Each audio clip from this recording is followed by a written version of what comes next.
Bien, no, Walter, hay varias estafas o varios timos que están perjudicando a la sociedad costarricense y los delincuentes aprovechan para apoderarse del dinero de las personas. ¿Cuáles son estos? ¿Cuál es el modo de operar? ¿Y qué nos puede comentar al respecto? Buenos días. Para el organismo de investigación judicial es muy importante tener oportunidad de conversar con ustedes respecto de algunas acciones fraudulentas que nosotros hemos detectado en los últimos años, pero que hemos verificado sobre la base de los análisis criminales que usualmente hacemos, han adquirido vigencia, se mantienen en actividad y están provocando importantes perjuicios económicos a una gran cantidad de la población costarricense. Este tipo de fraude o timo afecta en gran medida a un grupo poblacional que realiza acciones de carácter comercial utilizando fundamentalmente las redes sociales y las facilidades que brinda Internet. Pero al mismo tiempo hay un grupo de personas, un grupo de delincuentes que aprovechan esas mismas facilidades y esas mismas opciones para tratar de obtener beneficios patrimoniales de carácter ilícito. Más concretamente, estafar, defraudar y provocar perjuicio económico a muchísimas personas. Y obviamente pues al organismo de investigación judicial le interesa hablar sobre el tema, advertirles a ustedes respecto de las situaciones que hemos detectado y sobre todo tratar de que sobre la base de estos contactos la incidencia de fraudes o la incidencia de estafas o la cantidad de personas que se ven perjudicadas disminuya de manera representativa. Vamos a hablar de cuatro tipos de estafa, de cuatro modalidades. Respecto de cada una de ellas vamos a hacer una descripción de cómo funcionan en la realidad y de pronto alguna indicación de cómo evitarlas, y posteriormente vamos a hacer consideraciones finales. Vamos entonces a hablar de cuatro temas en particular, de cuatro métodos de acción criminal.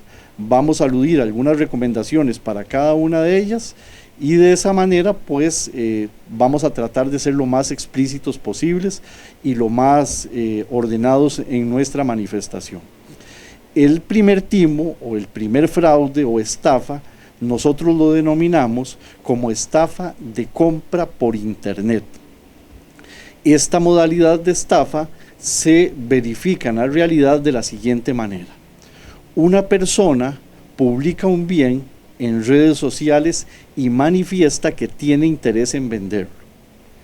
Esta publicación genera interés y provoca contacto entre un cliente, que es la persona que va a ser víctima o estafada, y el sujeto que está vendiendo el objeto.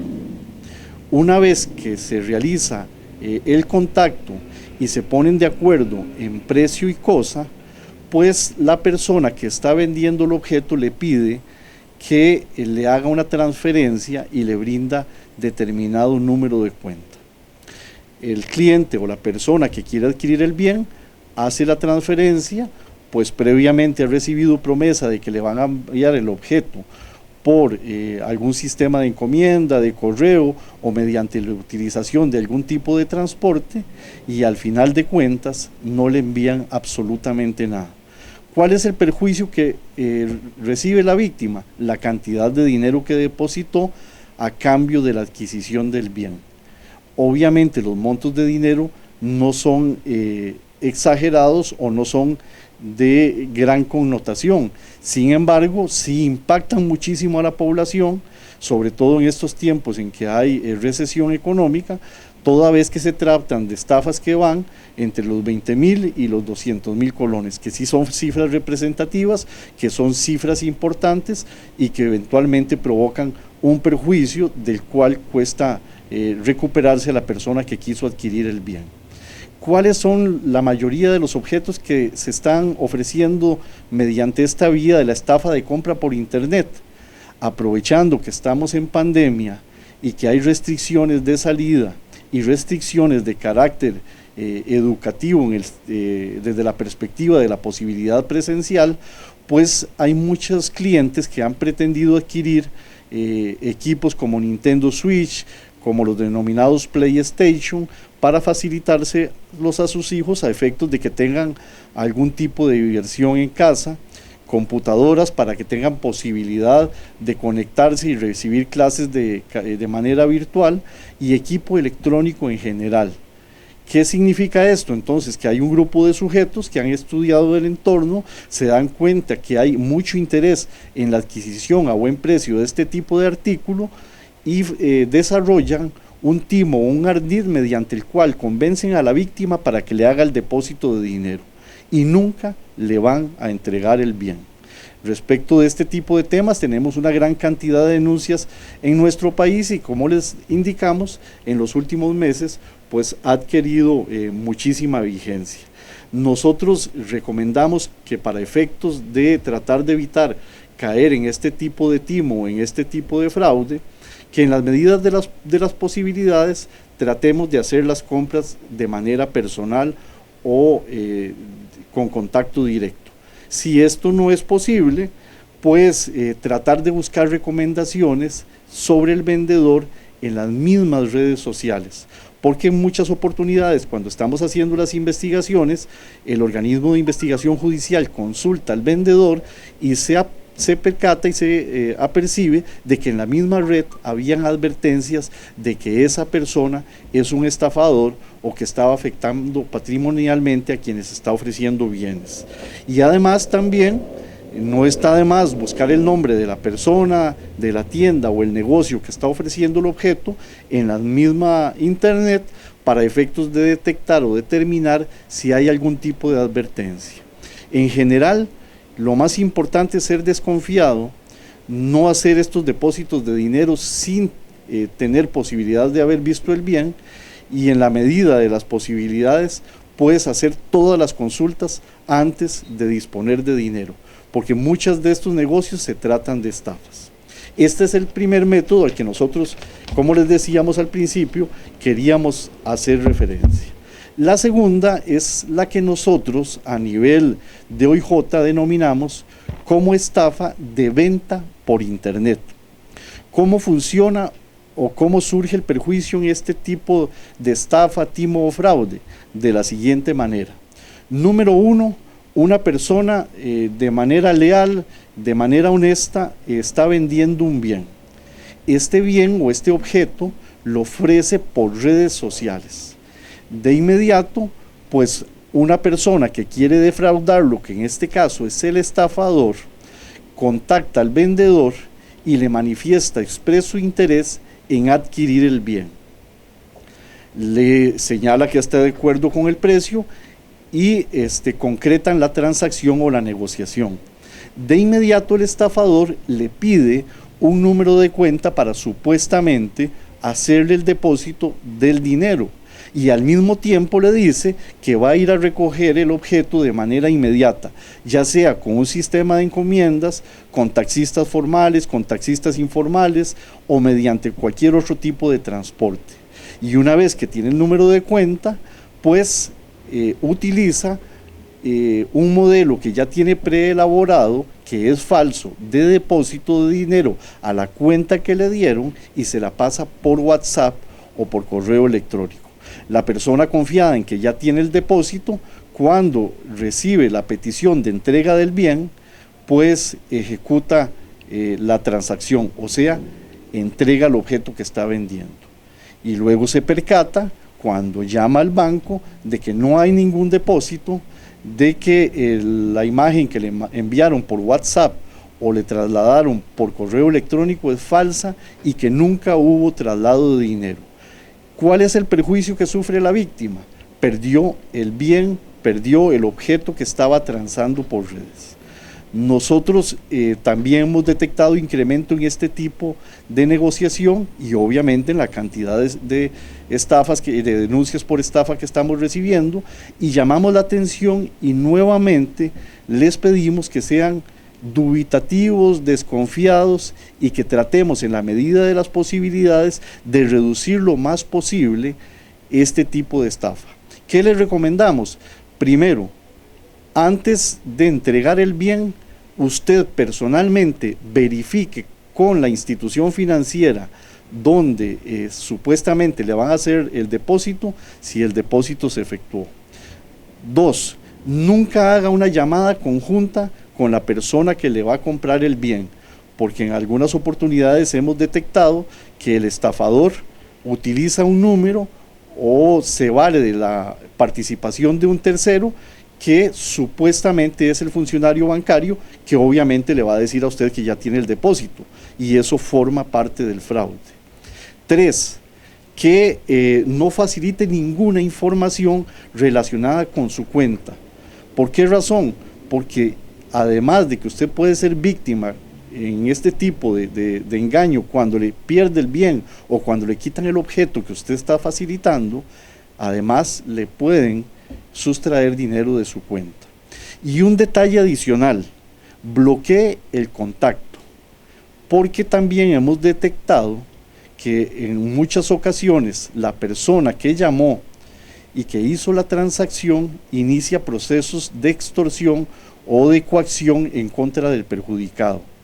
Y eso nos lleva a darles otra recomendación adicional: no entregue los bienes en su casa, porque de alguna manera las personas aprovechan que eso conocen su domicilio y amenazan con privaciones de libertad, con ataques, con agresiones o con estafas de otra naturaleza, aprovechando la circunstancia o condición de que ya tienen su número de teléfono, su número de correo y conocen su vivienda o su domicilio.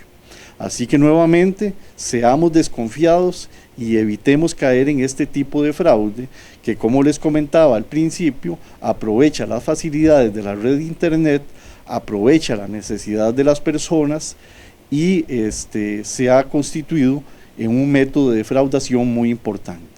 Recordemos que ahora, como consecuencia de las circunstancias económicas que estamos viviendo, hay muchas personas que se están desembarazando de sus bienes, que pretenden venderlos, que no están recurriendo a las casas de empeño, sino que hacen anuncios por la red y en muchas oportunidades están cayendo en este tipo de engaño. Así que nuevamente el OIJ les pide que le pongamos atención a este tipo de transacciones de carácter económico. El tercer método o el tercer modo de defraudación respecto del cual queremos conversar con ustedes y advertirles que también tengan muchísimo cuidado es el que hemos denominado estafa por préstamo de dinero. Este tipo de método en los últimos meses y en las últimas semanas está adquiriendo digamos importancia, y lo hemos detectado desde fenomenológicamente, porque hay muchas personas que están requiriendo algún tipo de financiamiento o un rescate económico. ¿Qué es lo que sucede? En esta estafa por préstamo de dinero, la persona que requiere un crédito logra acceder a un contacto, ya sea por la red, por una publicación periodística, por un panfleto pegado en un poste, de una empresa o una persona que presta dinero sin condiciones y prácticamente sin requisitos. La persona que necesita financiamiento pues contacta telefónicamente o por medio de la red a quien está dispuesto a entregarle su dinero sin requisito alguno. Esta persona le ofrece un panorama muy halagador, le indica que no hay ningún problema, que únicamente con el nombre y con el número de cédula le van a facilitar un préstamo y que va a tener mucha posibilidad de pago y mucha posibilidad de acceder al crédito. Por supuesto que la persona que requiere la suma se siente muy satisfecha, muy contenta y probablemente muy ilusionada. De inmediato o acto seguido recibe algún contacto o algún tipo de comunicación de la persona que le ofreció el préstamo y le dice que para aligerar el depósito necesita que le haga una transferencia de dinero a determinada cuenta, o le pide que para efectos de carácter administrativo, antes de que le hagan el depósito del dinero y le entreguen la cantidad que pretende que le presten, requiere determinada suma de dinero. ¿Qué pasa? La persona que pretende el préstamo hace el depósito, consigue ese dinero a efectos de obtener financiamiento y nunca recibe el préstamo que requería al principio. O sea, el engaño es clarísimo, es evidente y provoca muchísimo perjuicio, porque sobre todo se dirige a un segmento de la población que tiene necesidades económicas evidentes y que en determinado momento ni siquiera es sujeto de crédito en el sistema financiero formal, y entonces recurre a estos métodos para apalancarse, para obtener posibilidades de inversión o financiamiento, y eso es aprovechado por los defraudadores para pedirle dinero a cambio del préstamo y al final de cuentas provocarle un perjuicio muy fuerte y dejarlo en peores condiciones de las que inicialmente tenía. Como le señalaba, este tipo de fraude se ha manifestado mucho en los últimos tiempos, y es importante pues que lo señalemos. Y el último del que queríamos hablarle, para ser concreto, es uno que nosotros hemos denominado estafa de la maleta. A pesar de que nosotros habíamos previsto que este tipo de fraude iba a ir en descenso, lo cierto del caso es que en los últimos meses hemos detectado 144 estafas de la maleta solo en San José, y es un método muy burdo de defraudación, pero que logra convencer a las víctimas y provocarles perjuicios gravísimos. ¿Cómo funciona? Hay una persona que ofrece un negocio, un servicio, una propiedad o un arrendamiento. Esa persona es contactada por el estafador o por la estafadora, quien de inmediato se muestra interesado en la adquisición del bien, en el arrendamiento del apartamento o en la obtención del servicio. Logra culminar el negocio y perfeccionarlo, y posteriormente a eso le dice a quien está ofreciendo el servicio, el arrendamiento o la propiedad, que para efectos de pago requiere que le haga un favor previo. ¿En qué consiste ese favor? En que le recoja unas maletas que tiene en el aeropuerto, porque él sufrió un atraso que le impide estar presente en ese momento, y que una vez que la persona que está ofreciendo el servicio tenga consigo las maletas, él se va a presentar al sitio, le va a pagar el arrendamiento, o le va a comprar el objeto, o le va a pagar el servicio, y que además le va a facilitar una suma de dinero que ya previamente le pidió y que fue entregada por el ofendido a efectos de que pueda retirar las maletas. ¿Cómo funciona esto? Cuando logran un acuerdo entre precio y cosa, el estafador le dice que para recoger las maletas tiene que hacer un depósito en una cuenta, y el afectado, la víctima, convencido de esta circunstancia, hace el depósito. Por supuesto, cuando se presenta a recoger las maletas, estas no existen y el fraude es evidente y manifiesto. Y como les señalaba, hay un aumento muy importante en este tipo de timo, en este tipo de estafa, y para el organismo de investigación judicial es muy importante que nosotros podamos señalarlos. Les quería tal vez hacer una corrección, que los que tenemos de estos casos son 37 de la maleta, los 144 que les había mencionado tienen que ver con las compras y ventas por internet, disculpen el lapsus, pero sí es una cifra muy importante. ¿Cómo logra el estafador convencer a la víctima? Le dice que conoce a un familiar, le señala que busca datos en la red de la persona que está ofreciendo el servicio, y eso le permite pues entonces formarle un panorama que genera confianza, que genera posibilidad de crédito, y que adicionalmente provoca que la persona que debe hacer el depósito a cambio del retiro de las maletas pues se sienta sumamente confiada. Estos son los 4 métodos respecto de los que nosotros queríamos conversar. Y en cuanto a este toca, pues evidentemente no resulta razonable estar haciendo depósitos de dinero a cambio del retiro de una maleta, sobre todo en épocas de pandemia, donde se ha restringido de manera muy obvia y conocida y pública la cantidad de viajes que se realizan. Adicionalmente, si usted tiene una duda, pues consulte con la aerolínea o llame al aeropuerto donde tiene que presentarse a retirar las maletas, pero sobre todo, si nos escucha o escucha a los medios que eventualmente pueden transmitir esto, siempre que le mencionen que usted debe hacer un depósito a cambio de algo, es sumamente probable que lo quieran estafar y que le quieran provocar un perjuicio económico. Para el organismo de investigación judicial es determinante que la población sepa, entienda y conozca que hay un grupo de personas que no se comportan noblemente, hay un grupo de personas que quieren estafar, hay un grupo de personas que planifican fraudes y hay un grupo de personas que cada vez más están golpeando a la población mediante el surgimiento de perjuicios económicos realmente muy gravosos. Bien, don Walter, tenemos varias consultas. Una sería, ¿cuántas denuncias se han realizado? Tal vez si le podemos indicar a la ciudadanía y a los periodistas que nos están consultando, ¿cuántas denuncias hay de cada uno de esos tipos en el 2020? Vean, lo primero es que hay una gran cifra oscura en esto, porque hay muchísimas personas que nos contactan a nosotros por medios informales y se sienten avergonzadas de haber caído en este tipo de ardido fraude. Me refiero a cualquiera de ellos porque de principio no son muy elaborados, pero el estafador se aprovecha fundamentalmente de la necesidad, del interés en generar comercio, de la necesidad de ganar dinero.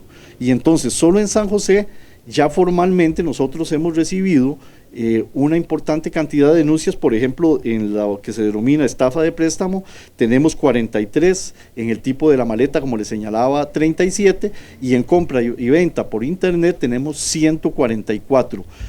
Sin embargo, advierto nuevamente que hay una gran cantidad de personas que no presentan denuncia, incluso las que vienen al organismo en múltiples oportunidades se sienten avergonzadas o nos hablan primero de un asalto o nos hablan primero de algún tipo de robo y ya cuando se sientan con el investigador sí confiesan, como les digo, con mucha pena, que fueron víctimas de un fraude de esta naturaleza. Don Walter, también nos consultan que si es posible recuperar el dinero del depósito en el timo de la maleta, si el ofendido podría llegar a recuperar ese dinero.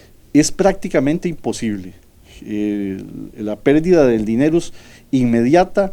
Una vez que se hace la transacción, el dinero se extrae prácticamente en cuestión de minutos y las posibilidades objetivas de recuperar ese dinero son nulas. Walter, también nos preguntan acá en Diario Extra si se ha detectado bandas dedicadas a esto o si es una sola persona la que se dedica a cometer este tipo de estafas. Generalmente son grupos pequeños, no con estructura. Hemos detectado 2 o 3 personas, pero también en el ámbito de lo delictual hay muchos que trabajan al margen de la ley, obviamente, pero solos o aislados. También nos indican de Diario Extra